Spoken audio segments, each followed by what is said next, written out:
evil thought comes from inside.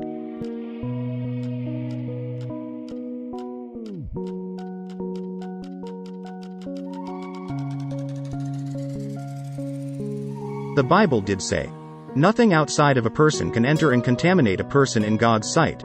Rather, the things that come out of a person contaminate."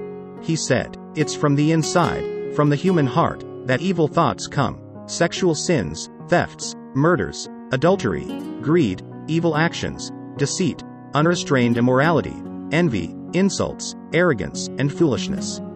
All these evil things come from the inside and contaminate a person in God's sight."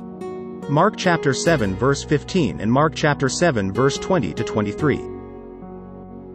The verse implies that nothing outside can defile us, meaning, this does not just cover the foods we eat, rather it also covers the things we see, touch, smell, and hear. Through our basic 5 senses, perception of what is around us enters our thought. In this thought, we process how we should react to it, and depending on how our thought processes it, it may or may not defile us. The verse is basically saying that whatever enters us, it does not defile us in the sight of God.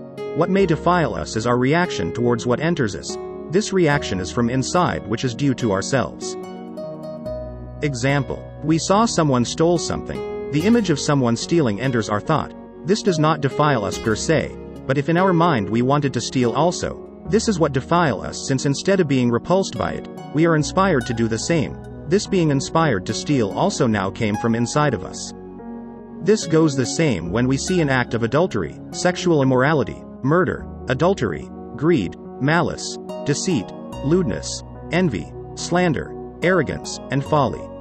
Once we see and hear either one of this, it enters in our thought, it becomes a knowledge within. This does not defile us, but if we are inspired to do the same, then it defile us in God's sight.